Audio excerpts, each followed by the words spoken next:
Very good. So folks are still joining us, but I think we'll get underway. I'm Mary Clark. I'm the Provost and Executive Vice Chancellor at DU. You may wonder to yourself, what is a provost? Many have and many will. Provost is the Chief Academic Officer of the university. In other words, I work with the folks on this screen, the deans and vice provosts, as well as the faculty of the university to oversee the academic programming of the university at both the undergraduate and the graduate level. Today we'll be focused on the undergraduate education, and I want to pause and thank you for joining us and thank you for entrusting either your student or, if you're a student, your college career with us. We're thrilled to have you. I, like you, am new to the DU community. I started in mid-July, and I'll tell you what attracted me most to the DU community, and I think you'll hear a flavor of that in today's programming. It is first and foremost the sense of dynamism that I ascertained in my on-campus interview and all my interactions with DU community members. A sense of dynamism here at DU and in Denver and the larger region. DU is a university, a private university committed to the public good, and that's something that you really sense in the research that our faculty are doing, the coursework that our students are pursuing, the sense of commitment to the well-being of others that I see with our staff, our students, and our faculty. And then lastly, the thing that stood out for me most when I was interviewing and getting to know the DU community was the sense of joy that faculty and students derived from their work with one another. And so at my initial interview, I was given one question and I asked folks, what do you love most about DU? And the student on the committee immediately said, well, working with the faculty. And the faculty on the committee immediately said, well, working with the students. And that sense of joy and mutuality of enjoyment and engagement has been quite palpable. So I welcome you into this community and think you will really enjoy your engagement with DU. Well, let me introduce the folks who are on the screen, and I'll ask you if you can wave as you are introduced so individuals know who you are. And I'll begin with Dean Vivek Chowdhury. Dean Chowdhury is the Dean of our Daniels College of Business, which incorporates a number of departments and fields, including accounting and finance, hospitality, management, marketing, and real estate. So if you have an interest or your student has an interest in any of those fields, that would be the place for you. I'll also highlight, and again, I learned this in my interview, that the Daniels College of Business was one of the first business schools in the United States to integrate ethics into its curriculum, and it's really played a leading role in that regard. Jennifer Karras is next up.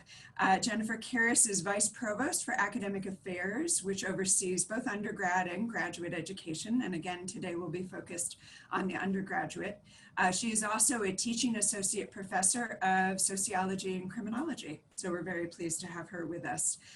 Andre Kutatalatse is Dean of the College of Natural Sciences and Mathematics, which includes the biological sciences, chemistry, geography, mathematics, and physics and astronomy. So thank you, Andre, for joining us.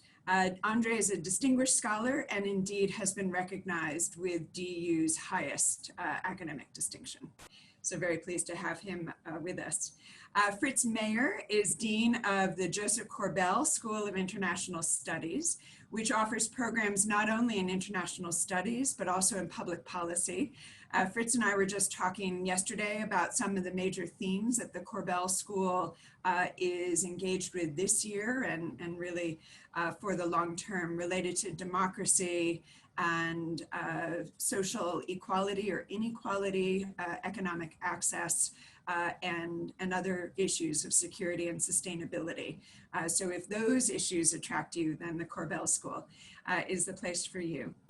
Danny McIntosh, always outfitted with a bow tie and offered to teach us how, is the Dean of the College of Arts, Humanities, and Social Sciences, which includes a wide range of the liberal arts, from anthropology to urban studies. I don't think you have zoology, or I would have said A to Z. Dean McIntosh's own background is in psychology, which is one of the most popular majors on campus, and one in which you could pursue a minor if so interested. And then we have Haluk Agman, is the interim dean of the Ritchie School of Engineering and Computer Science.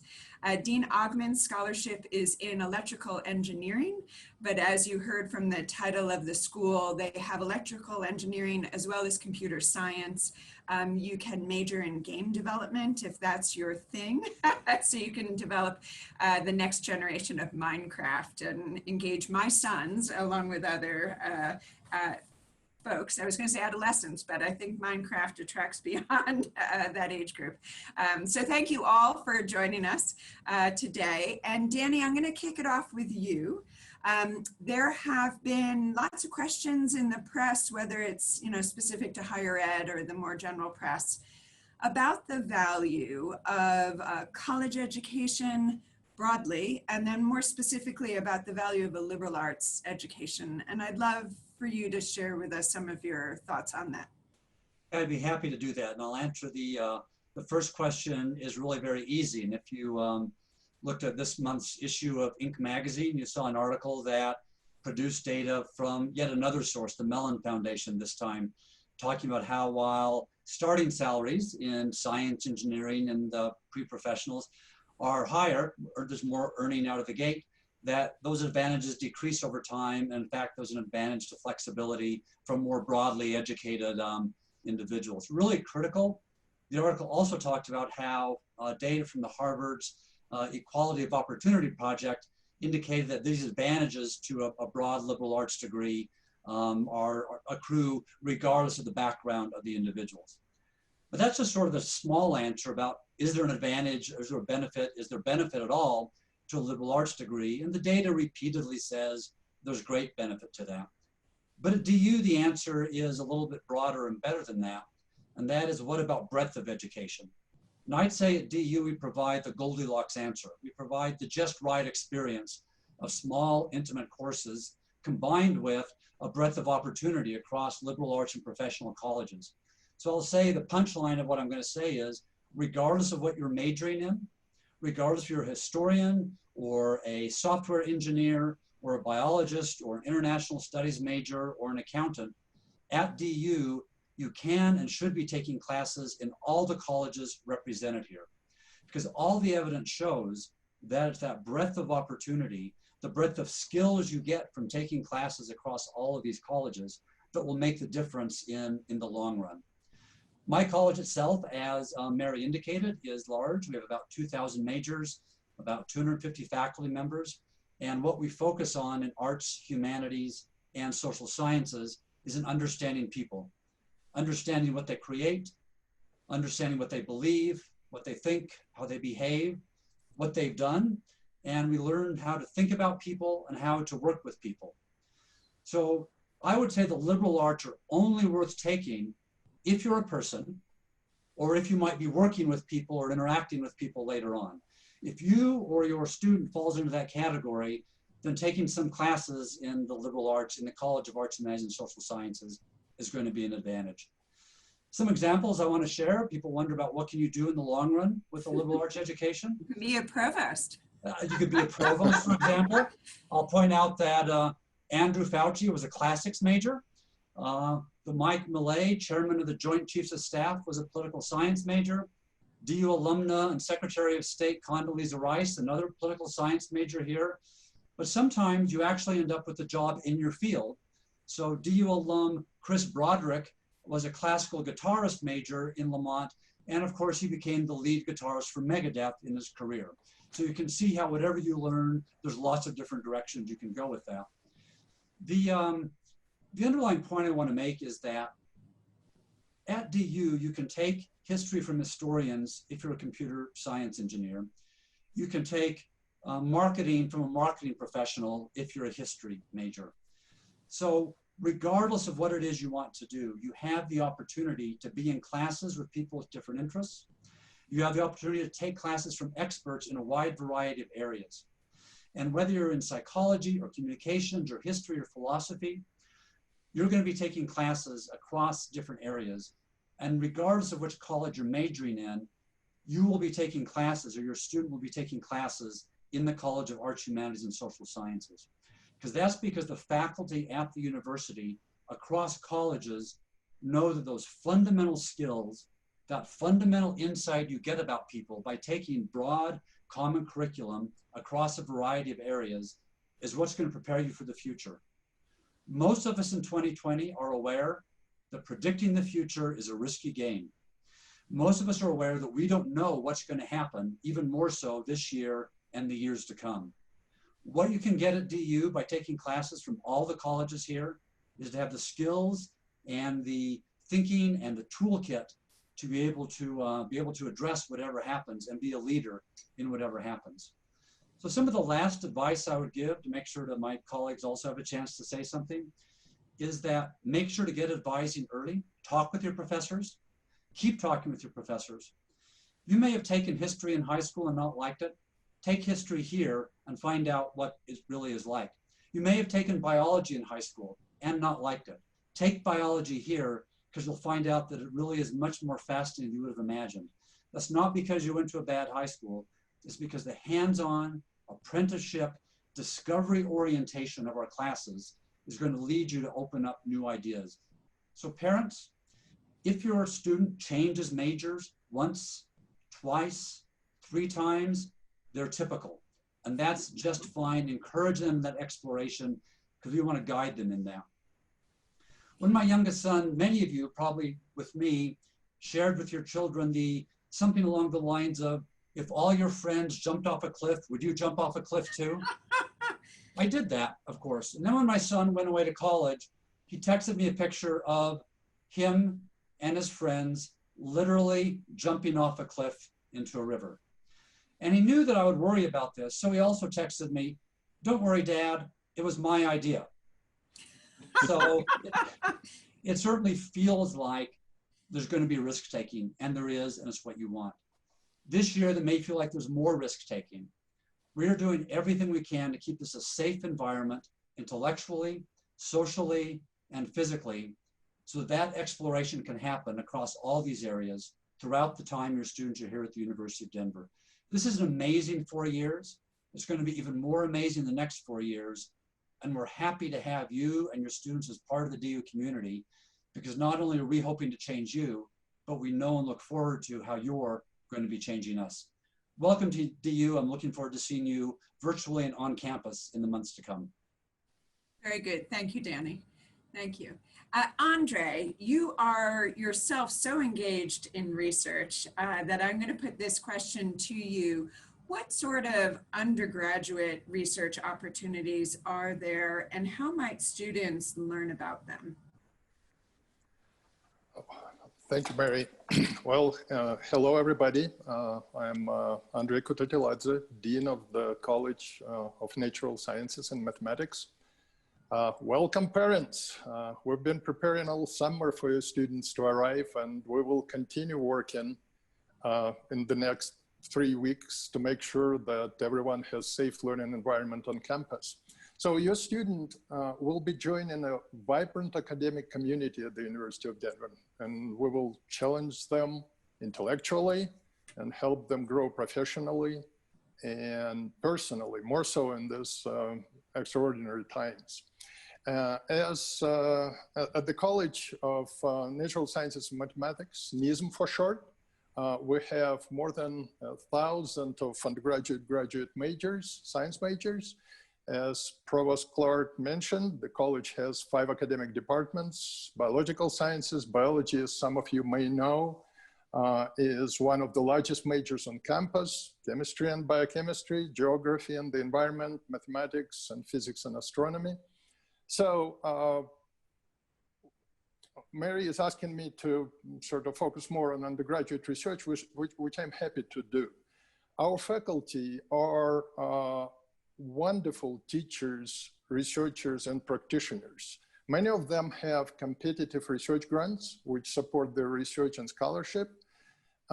Experimental sciences are expensive. Our research active faculty help create and finance the research infrastructure, and in doing so, they help create and all these wonderful opportunities for our undergraduate students to engage in experiential learning, undergraduate research, which is critical for their training and their long-term career aspirations. I would argue, and data supports it, that research is the most sophisticated form of learning, and experiential learning is, right? This year, obviously, there are additional challenges for undergraduate research per se, but your students shouldn't worry about it. The majority of them will start their exploration of research labs later on, most of them in their junior and senior year. But of course, as freshmen, they will be exposed from day one to science labs held in a safe hybrid fashion. So overall, in the fall quarter, we at NISM plan that more than 70% of science classes will have a considerable face-to-face component. And as Danny mentioned, just talk to your advisor, talk to a professor, talk to your peers and senior students. There are millions of ways you can engage with the research labs. Besides these research opportunities for our students, there is another aspect why you parents should be interested in knowing that many of our faculty are research active. Credentialing of our faculty is done by their respective professional societies outside of this university. I can tell you all day long how wonderful our faculty are, and they are. But the fact is, you don't need to take my word for it. All you need to know is our faculty are competitive in obtaining federal research grants, publishing research papers in top-rated scientific journals, and otherwise competitive in their respective fields. That's how you, the parent, know that your student will have direct access to all these great minds that we recruited and hired. Well, we can talk some more about long-term plans, research aspirations, but for now, we need to be practical and focus on the first year or even the first quarter. So one word of wisdom for our undecided students, and there I couldn't agree more with my colleague, Dean Danny McIntosh. They will have time to check us or other DU colleges and schools out and decide on their majors, and they are well advised to take their time deciding. College is about a journey to explore and discover oneself, so they cannot know what they will be doing 5-10 years from now. No one could. So exploration is encouraged. Just think about it. More than half of them will be eventually employed in jobs which do not exist yet. So in the first year or two, my colleagues and I will be there for them to help make this important, informed decision. And the last word about research in the context of the unknown and jobs that do not exist yet. Exploratory research activities and experiential learning will help them to develop exactly the kind of skills they will need to, in the future, to deal with the unknown. And I can assure you that there will be plenty of that in the future. So I hope that most of you parents were happy so far with many communication channels available. Let's keep all these communication channels open. But when they start their classes, just lean back. It is a bittersweet moment to see your child leave for school, and it is a very exciting moment. And for those of you parents who are going through this for the first time, as a parent of twins who did graduate from college, I can confidently tell you that the whole college thing is definitely doable, even in hard sciences and math. So good luck with everything, and do not worry about your students. We will take good care of them, but do check on them from time to time. So thank you. Thank you, Andre. And I'm the parent of twins who are about to start college. So I am with you in terms of practicing that leaning back. It doesn't come naturally, but I'll be very interested to see what all of your students do as well as mine. They think they know what fields they want to go into, but I've been encouraging them, just as Andre and Danny both have expressed, to explore things that weren't offered in their high school curriculum and really take advantage of what's on offer in college. So Vivek, I am going to turn to you next. The business landscape has changed so dramatically in the last decade in the direction of startups and indeed self-employment. How does the Daniels College of Business prepare our students for those types of opportunities, or as Andre said, the 50% of jobs that we don't yet know what they'll be? How do you prepare your students for that environment? Thank you, Mary. And let me first join my colleagues in welcoming all the parents and students to DU. And let me first thank Danny, because Danny, believe it or not, some of our students do end up working with people. So we thank you for the skills that the College of Social Sciences is putting into them. But, and the other reason that I want to emphasize some of what my colleagues have said before I go to the world of entrepreneurship is just as Andre said and Mary emphasized as well, since the day I come here, I've said that we have a dual challenge. The first challenge is to prepare students for their first day on the job. Because the world where students used to spend 30 years in one company and had a year to learn what they needed to do, those are done. People are going to change job between 7 and 15 times. You need to be productive on day one. You need to have the skills to get that job. So we're implementing programs that help students get those jobs, which could include technological skills, analytical skills, functional skills, and all of that. But the second challenge is exactly what Andre and Mary were pointing out, which is how do we prepare students for those jobs 15 years from now that don't exist yet? What are those enduring sets of skills that will stand a student in good stead, regardless of where the world ends up? And I have been talking to a lot of people in industry, my advisory board, fellow faculty at other institutions say, what are those skills? And inevitably, those skills come down to things like communication, emotional intelligence, critical thinking, sort of the broad skills that we've been referring to, and the research skills. And most importantly, the one that comes up over and over and over again is problem solving. And problem solving in domains that may not have been your major in college. You know, my former dean at my former institution and I used to joke because many a day she would ask me, so what do we do with that? And one time I just looked at her and I said, we're GPSs. And she said, what do you mean we're GPSs? And I said, well, general problem solvers. That's what we do all day. And that's what you will find that your student needs to learn to do as well, is solve problems, because that's what's going to stand them in good stead. One of the skills that repeatedly also comes up as critical to surviving in the world 15 years from now is that entrepreneurial mindset. And so at Daniels, in addition to our 8 other departments and our 200 faculty and staff, one of the things we have is an entrepreneurship minor. In fact, the very first course that a business student takes is called the Fourth Industrial Revolution. In that course, students will learn about the technologies of the Fourth Industrial Revolution, AI, blockchain, virtual reality, augmented reality, the Internet of Things, all of these things that will change the world that we live in. But it's not just we learn what these technologies are. In that first course, after they learn about these technologies in a very rudimentary fashion to begin with, they then get in teams and they have to come up with a plan or an idea for a new business based on one of these technologies. And that concludes with a competition among the teams that have come up with these ideas. So it's a fascinating thing. We call it the Madden Challenge.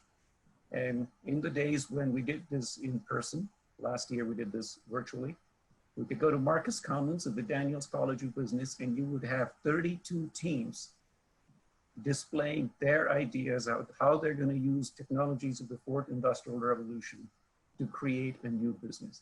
And it is incredible how these 19-year-olds with rudimentary exposure to these technologies would come up with ideas that were really fascinating. And everything, I remember the first time I walked into this, my first year as dean, there were two young women wearing one a bright red pair of very high heel shoes and the other one bright blue. And I just said, nice shoes. And they said, that's our idea. We have a 3D printer and we use these to make these shoes. We'll send them to you in your size. When you are bored, send them back. We'll send you a new pair in a different style and melt it down, and it's recyclable. So, I have admired your shoes, Vivek, I have to say. I haven't tried one of those pairs yet. But the important thing to note about the fourth industrial revolution, while it's a course taken by business students as their first course, it is open to the whole campus. And about a third of the students in that course are in fact not business students. They're students from across campus. And we very much welcome that, because in my view, the best entrepreneurial ideas I've ever seen are always interdisciplinary. It's when that humanities student or that music student or the public policy student or biology student works with a business student to say what we can do. Following that course, what we do in the entrepreneurship minor is actually quite innovative.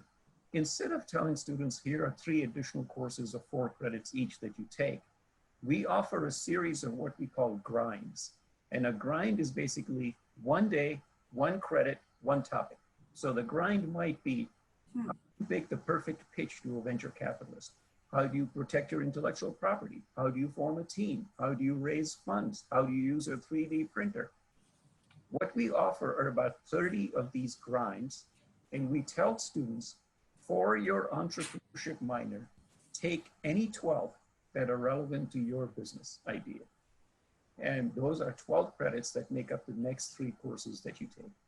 And then following that, they take a course called From Idea to First Dollar, which basically says you in this course have to come up with your first dollar of sale from your idea. And to give you an example of what a grind is, one of the grinds is on ideation, coming up with new ideas. That grind, as the instructor has told me, does not end. It's supposed to be 1 day, but it does not end till there are 1,000 unique ideas on Post-it notes on the wall by the end of the day from the students. That's when it ends. And so it's a fascinating exercise for students to come up with. So that's our entrepreneurship minor. That's how we create an entrepreneurial mindset, whether or not you think you'll eventually hold a business. And that ties into the university-wide ecosystem for entrepreneurship, which we call Project Excite, which is also going to be part of Daniels starting soon. And so we're going to integrate those two. And we're going to look into what we call the entrepreneurship life cycle. And the first stage in the entrepreneurship life cycle is what we're going to call inspiration, which is we want to inspire students to be entrepreneurial. And we're going to bring in well-known alumni and successful entrepreneurs to share their stories, so students can look at this and say, yes, this is what I want to do as well. And again, the entrepreneurship minor, while offered through Daniels and Project Excite, are all university-wide interdisciplinary programs open to all students. And so our goal is to create those entrepreneurs all over campus. One of the things that you highlighted, Vivek, was how some of the greatest ideas in this entrepreneurial engagement come from those who may be humanities majors or biology majors or otherwise. And I've read that Google and other employers like that really prize students who've had that type of cross-disciplinary or transdisciplinary experience. That I think the thinking is that there's greater plasticity in their thinking, greater creativity in their thinking. And so I don't know if you could highlight some of the interesting combinations that you've observed among your business students. What different types of fields of study are they combining, and then what do they go off to do? I'd be interested in hearing. Let me give you a couple of examples. So we had some music students working with our business students in an idea last year through Project Excite. They were one of the teams for our acceleration program. What they were coming up with an idea is to say, when a music student goes for an audition, it would be really nice if they could virtually simulate the environment in which they will be auditioning. So the whole idea was to say, if your audition is going to be in this facility in New York City, so that you don't end up there and say, oh man, the acoustics are quite different from what I was expecting. They were creating a business to allow musicians to practice in the environment in which they might be auditioning and putting forward their performance. Clearly an idea that would require some knowledge of music and business and what that involves. Another idea, which is a couple of young women that are running with this idea, it's called One Kind Cup, which is the idea of a cup that's fully recyclable and disposable. And this is an engineering student and a business student that are working together on. A third idea that had, it's a fascinating idea that had some liberal arts students working with business students as well, was the idea of a reusable straw, which would be used as a bracelet. But the fascinating thing, because as you know, many communities, including places like Washington, D.C., are outlawing bracelets. The fascinating thing— Straws. They haven't gotten to bracelets yet. Not bracelets, straws, right, that's true. And no bracelets have been outlawed yet, as far as I know. But the fascinating thing about this straw was that as a young woman, if you used it in your drink, it would tell you it had been interfered with some drugs. Oh, fascinating. Yourself as a young woman on a date. And so there are some wonderful ideas that these students come up with, and they come up with this in conjunction with their friends who are in this class. Mm. That last idea is fascinating, really impactful. Well, thank you, Vivek. Haluk, I'm going to turn to you. There is a stereotype of engineering programs, computer science programs being rather rigid and inflexible. How is it different here at DU? How do you instill the liberal arts education and values in the undergraduate education in your college in particular? Thanks, Mary. Yeah, indeed, there is truth to that. The engineering and computer science, especially engineering curricula, tend to be really full and appear not very flexible compared to other majors. And part of the reason engineers and scientists need to learn not only complex scientific theories and concepts, but they also need to learn how to apply them to solve technological and social problems. And at the same time, technology is developing and expanding very rapidly, creating more and more material for students to learn. So this confluence of theory and application is what seems, and the rapid expansion of these fields seem to be what makes our curriculum rigid and full and difficult. But at the same time, I think the same confluence can make it challenging but feasible, challenging but flexible, and challenging, most importantly, challenging but fun. And so the key observation in that learning is really difficult if you lack motivation and context. And we feel that applications can provide both motivation and context for students. And for example, if I'm learning differential equations in the abstract, well, there are some people who like it and do it. They tend to be usually mathematicians, but for most people it's hard because we don't know why we are learning this. But if I'm learning differential equations in the context of designing a circuit to solve a renewable energy problem, for somebody who's passionate about the environment, now I have the context and motivation, and I understand why I need to learn these concepts, and I can put them in applications. So if we notice that but then the key is, well, every student is different. Everybody has different motivators, and so how do we go about that? And I think we are, in a sense, going in the opposite direction of a lot of things in education, where education is going mass, one-size-fits-all type approaches. Given our small size, we are going in the opposite direction. We are trying to individualize, personalize education and learning. So how do we go about that? The first year, all of our students take a 1 credit hour course. It's called in Pathways in Computer Science and Connections in Engineering. where we use this assessment tool, which is called Indigo, that helps both the students and faculty understand what their motivators are, what their behaviors are, and their social and emotional perceptions, and then career-ready skills.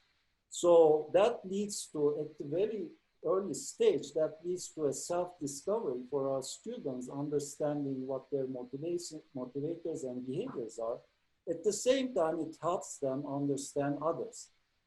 Because today, working in diverse groups is really an essential tool for success. So that, I think, is the beginning. Then we bring in a lot of project-based learning opportunities for our students. And the good thing about project-based learning is that you can still achieve the same learning outcomes through different projects. And what does different projects buy us? Well, it helps us tailor the learning experience according to students' passions and interests. So, for example, at the turn of the century, the US National Academy of Engineering looked at the achievements of engineers and computer science in the 20th century, listed them, but then the question is, okay, what about 21st century? So they came up with 14 grand challenges, and these are really large questions like make solar energy economical, reverse engineer the brain, and so on. And they also look at what attributes a 21st century engineer or computer science should have. And we heard a lot of interdisciplinary work, the importance of that, entrepreneurship and all that. So indeed, that's what the National Academy of Engineering came up with. So the 5 components of this program, which is available to our students starting from the freshman year, are interdisciplinary education. Now engineers need to know more about social sciences, because what we are doing is affecting daily. You can see how technology and social sciences are interlinked. And so interdisciplinary research, and now we are moving more and more into innovation technology. So research, hands-on projects, and also entrepreneurship. Like Vivek talked about all those opportunities, and indeed they are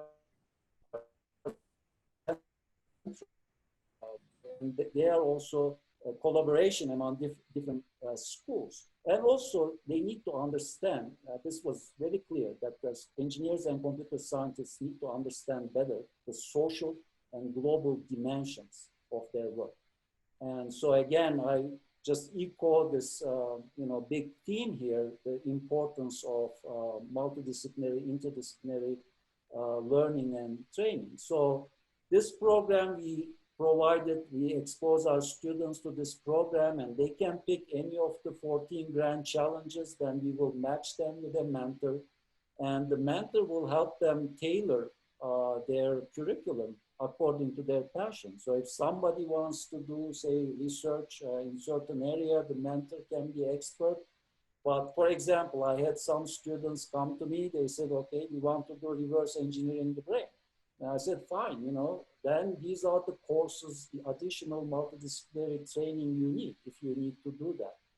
And so we sit down with the students and then tailor the curriculum and their activities around their passion. And so I think that's really not only prepares our students for the current work environment, but also make them much better self-learners. They become self-aware what their motivators are, what are the areas where they need to spend more energy. We don't tell them you're bad in this and so you can't do that. No, that's not the point. Some things we do very easily without much energy. Some things we need to spend more energy. It may look low on our profile, but we train them. Okay, so maybe public speaking is hard for you, but here are the things you can do to learn. And working in groups, maybe it's hard for you, but we emphasize really not just working with other engineers, but also with students from all other schools at the university. So just to summarize, our approach is individualized learning, finding the motivators of the students, making them understand their behaviors, essentially they become gradually their own teacher. And that's the transition we need going into 21st century. As you know, technology, workforce demands are changing constantly. If someone cannot adapt after 5-6 years, the degree is not worth much anymore. So the key is not just to learn all this advanced technology, but to learn how to learn. And we really want to achieve that goal through individualized learning. That adaptability that you've highlighted, the learning how to learn, is a theme that has really tracked all of the different comments today. And so I appreciate your highlighting that. Haluk, one of the things that struck me most in coming to DU was the percent representation of women among the student body and also the recently appointed faculty. And in fact, I welcomed your new faculty one day last week. I think there were 7.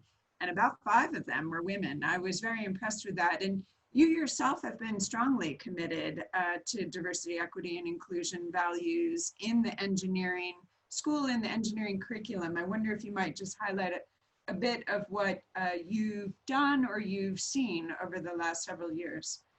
Oh yeah, absolutely. That's critical. I mean, demographics are changing. Tomorrow's workplace will be a very different workplace, and we emphasize to our students that the diversity is a wealth, looking at a problem for different angles. Think of it, if I have an object, if everybody is looking from this angle, you only see part of it. And if you can look at from different angles, then you have a much better understanding of what you're dealing with. So we emphasize that. We actually use Indigo to do team matching, and in terms of gender, in terms of also other behavioral characteristics. We sometimes form harmonious teams where students are similar, sometimes complementary teams where they are very different. So we train them to work in diverse environments. But obviously, for this to be effective, we have to have diversity everywhere, especially in our faculty lines. Unfortunately, engineering and computer science is one of the lagging disciplines in this area. You know, it's, we work very hard in our recruitment efforts. You know, we want to make sure we attract faculty to enrich the learning environment of our students. We also have programs like we call jointly with natural science and mathematics,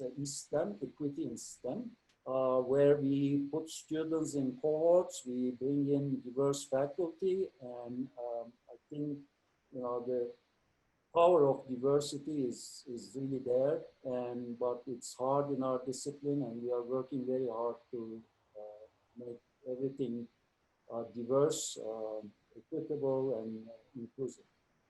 Well, thank you for all of your work. It's quite evidently paying off, so thank you. Fritz, I'm going to turn to you. And my question for you is how international studies has changed. How is the curriculum that our students will engage with today different, possibly, than what you were instilled with as an undergraduate student? And how might it still change further? You're muted. I'm sure you're being very wise, but we can't hear you. You missed the best part already. So all right. Let me add my voice of welcome to that of my colleagues and to all of the parents and students listening in. What an extraordinary time. I was listening to my colleagues and thinking I want to be a student again. I mean, listening to the exciting opportunities on the DU campus. It really is extraordinary. And like Mary and Vivek, I'm fairly new here, and I too was drawn to DU because of this kind of dynamism, as the provost put it, but this level of engagement and the focus really on students and faculty interacting with each other. Which I think is not that usual, frankly, in higher ed. It really drew me to the place. To answer your question, though, Mary, I guess the question of what isn't different in some ways. there's an old curse, Chinese curse, I guess, that goes, may you live in interesting times. Well, that we do. And we do. I mean, really, in international affairs, there's really not been a moment in my lifetime that is as unsettled as this one. The sort of structures of the world order that we were used to, the liberal world order that the U.S. really built in the post-World War II era was already under stress, but it's really crumbling fast now. And so there's so much in flux now in the international world and I could go through them. I mean, the issues are familiar. I mean, that order was built on a notion that we were headed towards a world of democracy, of shared values about human rights, of open economies and free trade, of a secure order in which the U.S. was the central player, increasing, and certainly in recent years was the sort of dominant power. All of those things are changing now, or are under stress. So unfortunately, we thought democracy was a one-way arrow. Not so.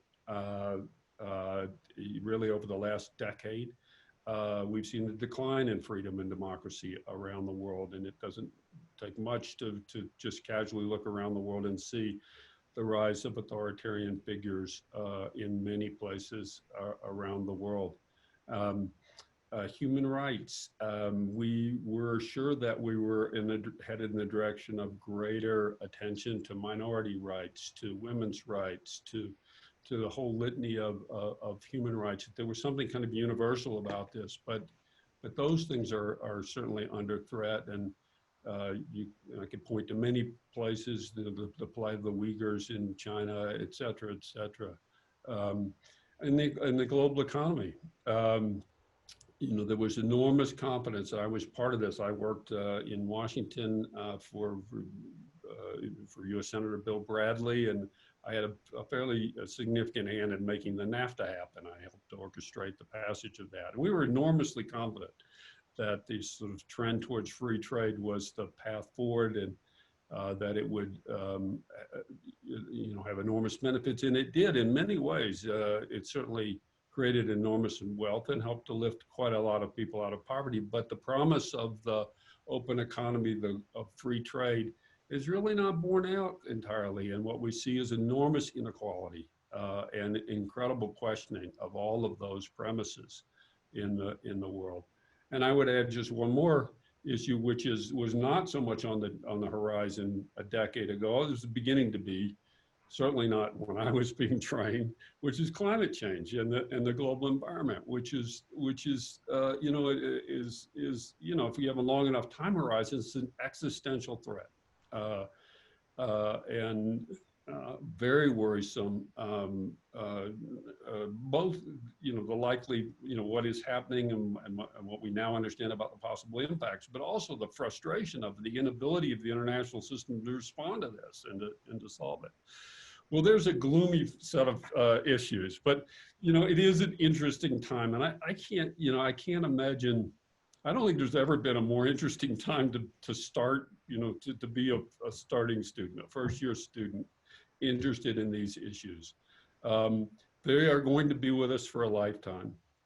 And what we do at the Korbel School is we're very interdisciplinary by nature. We have faculty with all kinds of background, and just like my colleagues, very problem-oriented, very much about problem-solving skills that will serve you for a lifetime. But what we're trying to do is prepare our students for a lifetime of engagement with these issues. Now, not everyone's going to go work in the government or in an international organization, but we're all going to be citizens, and we are all part of a society here in the U.S. or for our international students around the world. And we are preparing people for a life of engagement on those issues in whatever role, whether you end up in business, if you're an entrepreneur, and whether you're an engineer, whatever it is that you do. Like all of us, you can start at the Korbel School and major in international studies or public policy, which is our other major. But we really seek to prepare our students to engage with these issues over a lifetime, because at the end of the day, and we are a university, private university for the public good, I really do believe, and it's been true of the many, many students I've taught over the years, that engagement in these larger issues, these larger societal issues, and whatever level that you're doing it, adds purpose and meaning to your life. And so that's our ambition at the Korbel School. It's a wonderful place. We have an incredibly strong faculty members engaged on these issues, working, they're not just sitting back and thinking about it here. They're engaged with policymakers in UN organizations and the government. It's a very policy-oriented place. We're very proud of our tradition. Korbel, for those of you who don't know, was Joseph Korbel, was the father of Madeleine Albright. He was very distinguished in his own right. Before that, a Czechoslovakian who escaped from the Nazis and from the communist rule, and came to Denver after World War II and found a home here and raised a family that included his youngest daughter, Madeleine Albright, professor of Condoleezza Rice. So we have these two extraordinary luminaries, the first two women secretaries of state that we count as our own. A proud history here at the Korbel School. But really, coming back to your question, the truth is, we are in flux. We are actually, we don't have the answers. All of us are learning as we go, as well as our students. And I think that's a really exciting moment for our students. It's not like we have a canon of things that we're going to tell you, this is how the world works. We are grappling in real time with these issues. So what an exciting time to be starting out. I must say, I have to add that I also have twins. This, by the way, is a requirement of all deans at Yes. DU, and I have three sons, all of whom have successfully graduated from college, but it wasn't that long ago, and I just remember that in my own life, the extraordinary excitement of this moment of starting college. There are a few others. So best wishes to all of you parents, and certainly to your students. We really look forward to working with you. Thank you, Fritz. So Jennifer, we've just heard of all the riches that DU has to offer, and like all of our colleagues, I want to go back to school. But a student is faced with all of these choices. How are they guided? How are they supported in making choices? And how might they think about interdisciplinary work or dual majors or what have you? Who is helping to advise and support them in these choices? Absolutely. Thanks again for everybody's comments. I think it's really hard to go last because I think all of you together have really painted such a beautiful picture of DU. I don't know how I can add any more to that. So thank you so much to my colleagues. I think the big thing to remember is these are, we began here with Danny's comments. These are 18-year-olds who think that, their understanding of biology or psychology is what those fields are. And the biggest takeaway for, I think that I can give any of you, students or parents who are listening in there, is that your students are going to be fine. Whether they're coming in with a thought about what they want to major in, they're positive that they're going to be a biochemist, like my oldest daughter, and that lasted about 3 weeks. Or if they're like my other daughter, who are not twins, thank you, I have 3 daughters, but different ages. How unusual. Right. One's a first-time first year who is completely undecided. All your students are going to be fine. They're absolutely going to be fine. That's the most important takeaway that I can tell you right now. That we have support for our undeclared students. We have support for our declared students as they're looking at different kinds of degree combinations. I think that is the important takeaway, is that when students come here, they're not just looking at one field. They're looking at one field and another field that might complement it, or another field that really might extend that in a different kind of way. When Vivek was talking about music and business, or if we think about international relations and biology, right? The things that are really brilliant in the way that our students are finding those kinds of combinations. As our students begin here, as their first year students, they're immediately assigned an academic advisor with their first year seminar faculty member. And those faculty members should have already been reaching out to you or to your students to just to get to know them a little bit before they enter DU, whether virtually or here in person, and just give them a sense of what classes are going to be like. I think it's really important for our students to understand that it's important to take a wide and adventurous mix of classes. I think if you were to ask any one of us on the panel what our favorite class is, I think if we don't talk to Andre, whose favorite class was most likely to be calculus or maybe Halup 2, you'd find out that— Me too. You too? Well, Yeah. I mean, as a lawyer, as somebody who studied law, right? I mean, the calculus as your favorite class is kind of a wacky combination, right? And we want students to be able to make those significant aha moments in classes that are completely unexpected for them.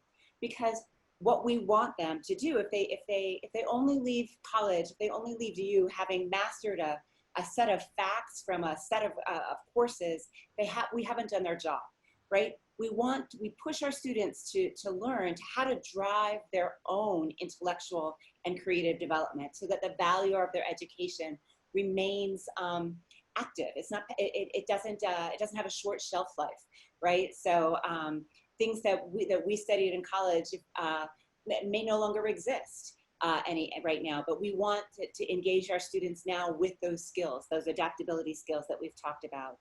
Things that are super important that you've heard throughout the talk today is to make a faculty connection, whether that's a transfer student or a first year students. And I know as faculty, we're a little bit odd, right? We've got offices that are hard to find down corridors that are dark and twisted, and we've got floor to ceiling books. I mean, people are like, who are we? You don't know what to call us, if they're professor or doctor or what, but teacher, right? Or just come in. It doesn't matter. Just make that connection. You want to have somebody know you as a learner by the end of your first year here, right? So you have that academic connection to your academic community here. So get to know your faculty. Also try looking outside that classroom for those experiences. Academic connections happen outside the classroom, whether that is through internships or undergraduate research, or whether that's through community engaged opportunities or service learning, whether that's through government clubs or our Alpine Club, which is our most popular student club. Finding connections outside the classroom is just as important as inside the classroom.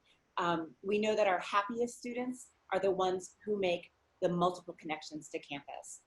So I know we're at time. I think we could all use another hour to share our enthusiasm for what your students are about to embark on here. This is a wonderful opportunity in these uncertain times to learn, to find out more about who they are and who they want to be as learners. So I'll end with that, but just knowing that we're looking forward to seeing you all virtually or in person on campus in the next 3 weeks. Very good. Thank you, Jennifer. And thank you to all of my colleagues. Thank you to all of the parents and students who've joined us. Please follow up with any questions that you might have. And we're so looking forward to welcoming you on campus. So thank you and have a wonderful afternoon.